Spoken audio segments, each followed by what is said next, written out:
talk about a firm foundation in a shaky world.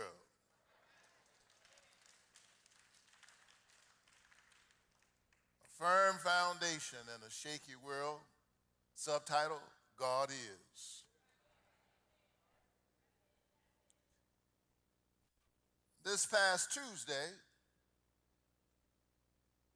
was a tough reminder that we live in a shaky world. Every now and then something happens to us or around us that rocks us to our core, pushes us back on our heels, and rattles our confidence in the future.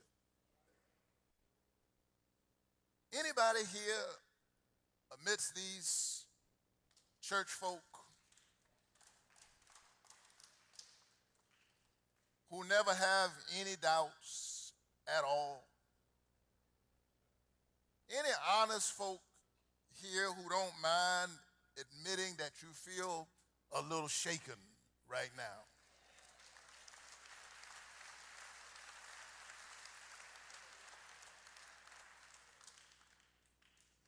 It's all right.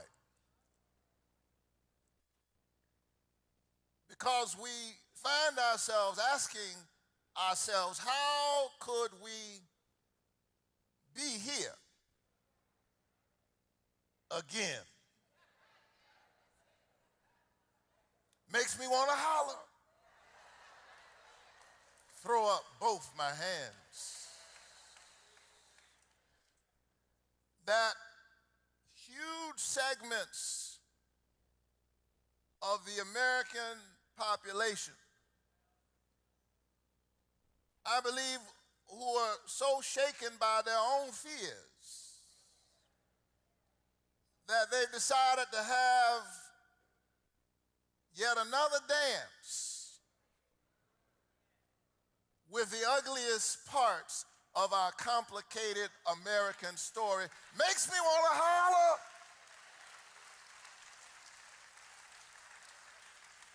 Throw up both my hands. Yet here we are. And I didn't come this morning to sugarcoat it. This is hard. This hurts.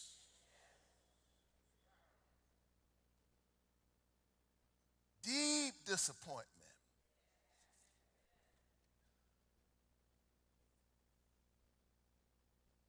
Even a sense of betrayal.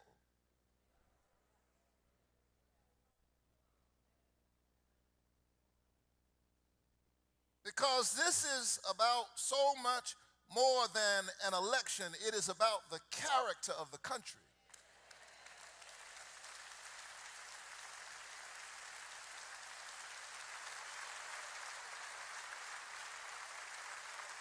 I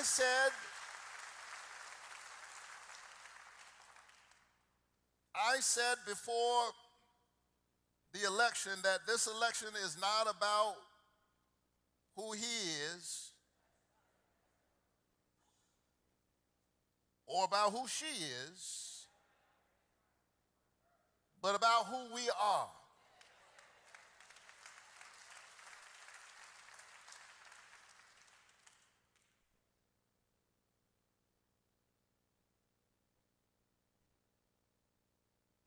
Clearly, we've got some spiritual work to do.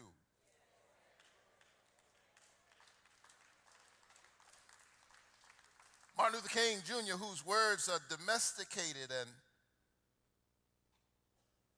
often selected in such a way that people don't feel shaken too much. Dr. King had a way of saying there's a sickness that grips our nation. And I was hoping last week we would at least get out of the ICU.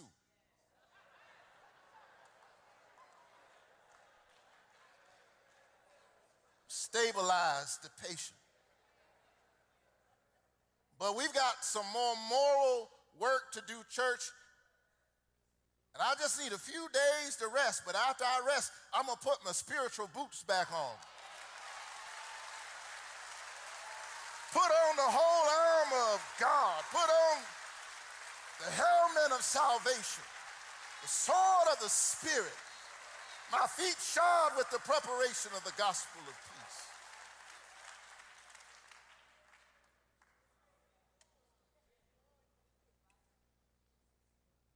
But we have to be where we are fully present. I do a lot of funerals, you know, when you lose somebody, and this feels like grief. Sit with the grief for a little while. I don't like folk coming to folk who are bereaved and telling them easy things to get over it. You're trying to make yourself feel bad. Sometimes the job of the prophet is to sit by the river of Shabar where the exiles are sitting, and sit right where they sit. Feel what they feel. We got to sit here. Because we are living in a shaky world. And there are a whole lot of folk who feel not only shaken, but unsafe. And for good reason. Immigrant communities feel unsafe. Those who are here illegally and those who are here legally. Y'all remember those kids in cages?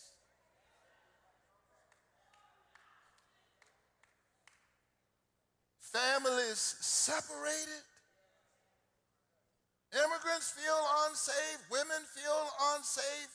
People of color feel unsafe. The awful rhetoric and assaults on one's very humanity have already begun. Tweets sent to black students on college campuses telling them to report to the plantation.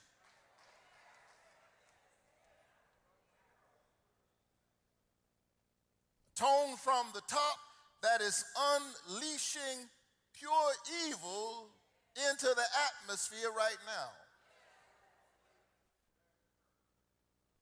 But we're getting ready.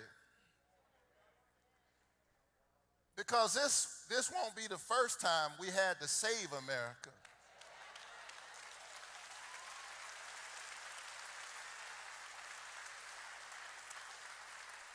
And it comes in fits and starts. Sometimes the democracy expands, and at other times it contracts. But any woman who's given birth in here knows that contractions are necessary for new birth. So I might be feeling squeezed for a little while. But by and by, I'm going to give birth to a new future, but you have to keep working at it and keep pushing at it. I just want to thank Kamala Harris for doing what she did. I want to thank this regal queen of a sister who stood up with dignity and grace and power and love. We see you and God sees you. And we see black women who've been holding up the whole world.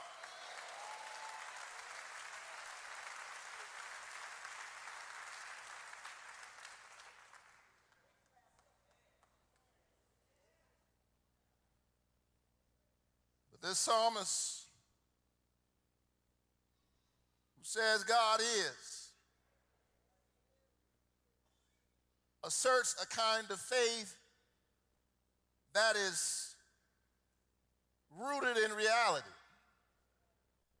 A faith that has a tough mind and a tender heart. He is not dishonest. He is clear-eyed about the reality of the encroaching danger, the chaos in his own life and in the world. He speaks of natural disasters and political upheaval. With vivid language, he speaks the earth moving, mountains carried into the midst of the sea, waters roaring and mountains shaking. It is the ancients' way of speaking about trouble, real trouble. For in the worldview and cosmic outlook of the ancient Near East, the sea represented the chaos that consumes. We know what it's like to have to deal day after day with an agent of chaos. Psalmist says the chaos consumes, that there is a roaring in the sea. And then he speaks about the mountains shaking, and the mountains were important in the worldview of the ancients because the mountains, they thought, were the foundations that actually anchored the dry land in the midst of the watery chaos. Moreover, the mountains were viewed as the very pillars that held up the sky. You say that's a rather primitive worldview. What does that have to do with me in 21st century America? Let me put it to you this way. What do you do when it feels like the whole world is crashing in on you? That's what he's saying. Is there anybody here who's ever awakened to a life that you didn't recognize? You wonder, where in the world did this come from? God, everybody's got to be somewhere, but why in the world do I have to be here? Have you ever felt like your world was squeezing in or crashing in on you? That's why I need a faith that knows something about trouble. I don't need a lightweight, lying faith that cannot be honest about the mess all around us. I need a faith that knows something about trouble. I need the faith that those old mothers used to sing about down in Savannah, Georgia. They said, trouble in my way. I have to cry sometimes. I laid awake at night, but that's all right. Jesus will fix it. Oh, y'all forgotten the old songs. You better go back and get some of those old songs because they are rooted in trouble. Jesus will fix it after a while.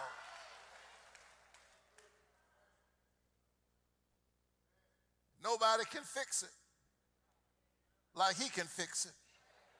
I heard a mere mortal of a man several years ago stand up and say America is in a mess and I'm the only one who can fix it. What kind of blasphemy is that? What kind of dust, protoplasm, sod that breathes only because the Spirit of God breathes through you? And you have the unmitigated audacity to say that we're in a mess and you are the only one who can fix it. You can't even breathe on your own. God breathes through you the breath of life. God is. God is our refuge and our strength. Very present help in trouble. First of all, God is. There's much more that he says after that, but you ought to hang out there for just a little while. You don't even need the whole chapter. Go ahead and read it, but Monday, you ought to tell yourself, God is. Tuesday, you ought to say, God is. Wednesday, guess what? God still is. I'm so glad that God is. It is in the midst of trouble that we discover that God is and who God is. In other words, we discover both the fact of God and the function of God in trouble. I heard Grandmama and them talking about a great God. But in order to understand the importance of a great God, I had to find myself in some great trouble. And then you know the power of a great God. That's when Grandma's religion becomes your faith. And all of a sudden, you come to understand what she was singing about when she said, time is filled with swift transition. Naught of earth unmoved can stand, child. Build your hopes on things eternal. Hold to God's unchanging hand. All of a sudden, you understand what your grandfather meant when he said, Father, I stretch my hands to thee. No other help I know. If thou withdraw thyself from me, oh, whither shall I go? Psalmist says, God is.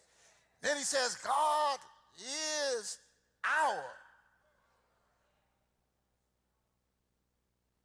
Stop there for just a moment, because too much of our religious outlook is individualistic and private. Preachers have been preaching the gospel of spiritual egotism. That is all about me and people who look like me. And it is that very individualistic gospel, that narrow gospel, that has gotten us here in this mess in the first place. The refusal to recognize that we are tied in a single garment of destiny. God is our refuge and our strength. God is with us. God of Jacob is with us, not just with me, but the God of Jacob is with us. And if my neighbor doesn't have health care, I ought to be concerned about my neighbor, because God is with us. Somehow we've got to transform the them. That's what's wrong with American religion. We've got to transform the them into an us. Otherwise, we will find ourselves here again. So I just came this morning to thank God for being a very present help in trouble. It's not that we won't ever find ourselves in trouble. It is that God is also in trouble. You'll get that later on. You say, Lord, I'm in trouble. God responds, me too. I'm also in trouble. When you find yourself in trouble, I'll stand in the trouble with you. Some of you only talk about a God who gets you past trouble. But sometimes it takes a long time to get out of trouble. I need a God who can be in trouble while I'm in trouble. That's what the incarnation is about. That's what the story of Jesus is about. It is about a God who came through 42 generations. It is about a God who gave up his throne and glory and allowed himself to be born a poor, brown, vulnerable baby without even a place to lay his head, because God decided to be in trouble with me. He walks with me. He talks with me. He tells me I am his own. I need a God who can be with me in trouble.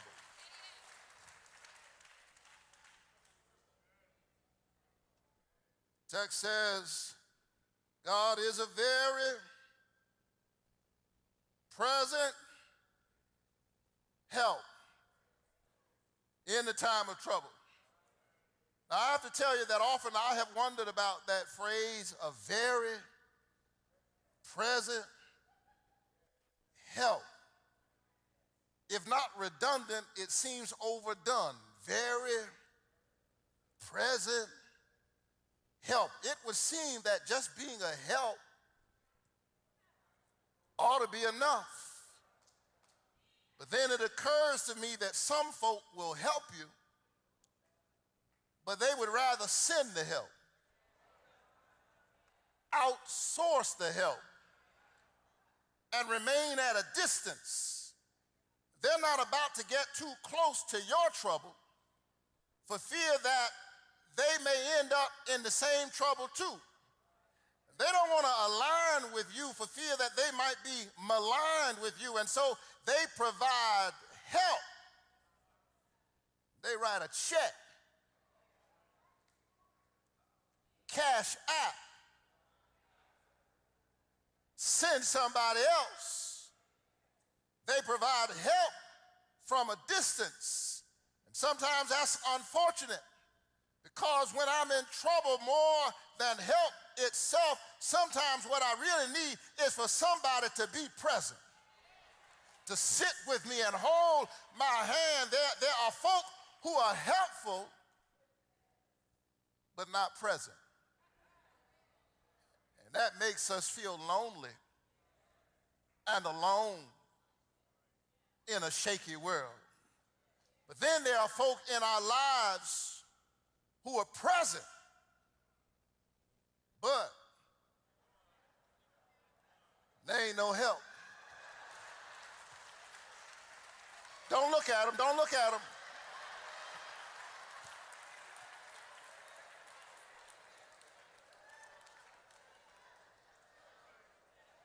They do show up. Bless their heart. But when they show up, you wish they would have stayed where they were. Anybody here know somebody who is present but not very helpful? Be careful, be careful. And that leaves us feeling vulnerable in a shaky world. That's why I need somebody who is a present help. For that suggests companionship and a cure. I ought to be all right if you just be a present help. But then it occurs to me that there are some folk who are both helpful and present, but their presence is conditional. It is marginal. They are helpful if they can see that them helping me might mean I will turn around and help them. Their relationship is transactional and not unconditional. That's why I'm so glad that I've got a friend who is a very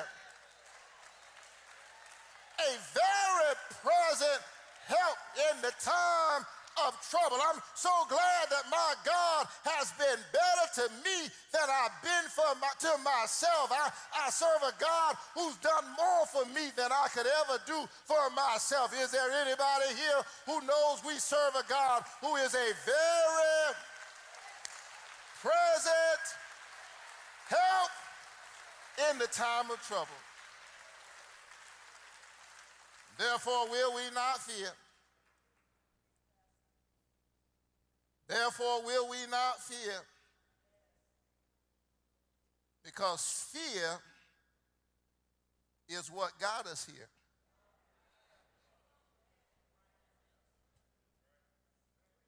Behind the bigotry is fear. Behind the racism and the sexism is fear. There are some folk who are particularly gifted in stirring up that fear. Somebody's coming to get you, and while you're looking way over there, they're taking your money right here.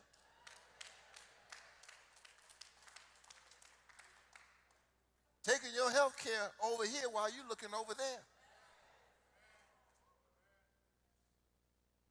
Therefore, we will not fear. Fear got us here. Every now and then I'm afraid. There are moments when I am afraid, yet I refuse to be overtaken by fear. That's why the scripture says over and over again, fear not. Let's be honest. There are moments when we will be afraid, but you can't allow fear to overcome you. And in this moment, even with what we are facing, we cannot allow fear to overcome us. There is a river whose stream shall make glad the city of God, the holy place of the habitation of the Most High. God is in the midst of the city. She shall not be moved. God will help it when the morning dawns. It's dark right now, but morning dawns. It's tough right now, but morning comes. Weeping endures for the night, but joy comes in the morning. It's morning.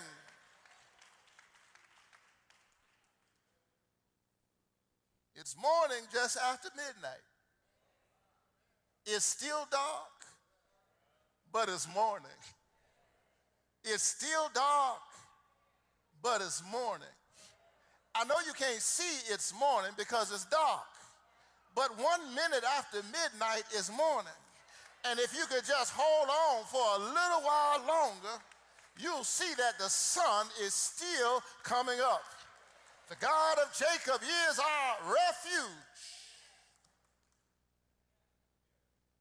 So we need a firm foundation in a shaky world. And so in the days ahead, my beloved, we are going to need God, which also means that we will need each other. You can't look past your neighbor and see God.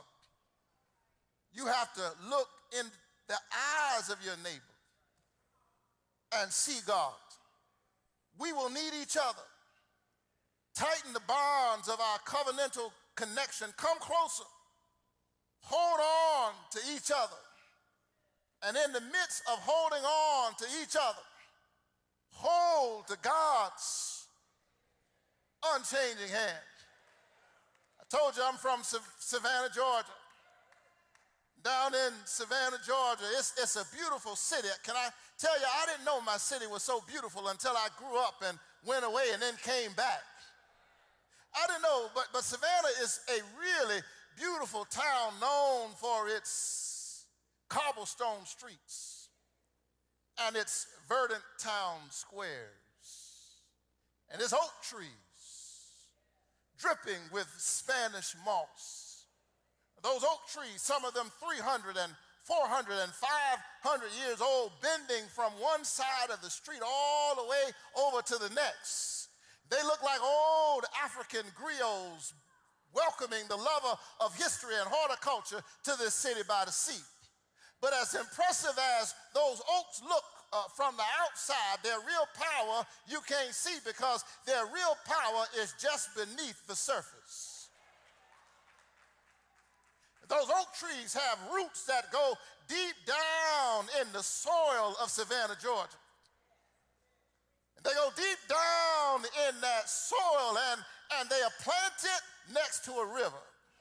So that even when it doesn't rain, even when you go through a dry season, they are able to tap into a source that you can't see because those oak trees are planted next to a river. Is there anybody here who knows that God has planted me next to a river? And even though I'm going through a dry and parched season, there is a river whose streams make glad the city of God. Can I tell you something else? Not only are those roots down in the soil, not only do those roots hold those oak trees, those roots, because those trees are so old, those roots are tied up with one another. One oak tree is on this side of the street. The other oak tree is on the other side of the street. But what you don't realize is that they are actually connected. So that when the storm passes through, when the hurricane comes, they hold on to the foundation and they hold on to one another and they bend and they beckon, but hundreds of years, they are still standing. I dropped by this morning to tell you that we are still standing. Went through the Middle Passage, still standing. Been through slavery, still standing. Been through segregation, still standing.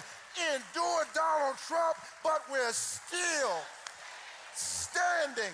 I still believe that God is God. I still believe that the Lord is my light and my salvation. Whom shall I fear? The Lord is the strength of my life. Of whom shall I be afraid? I still believe that no weapon formed against me shall prosper. I still believe that all things work together for the good for those who love God and are called according to his purpose. I still believe that, lo, I am with you always, even until the end of the earth. I still believe that God is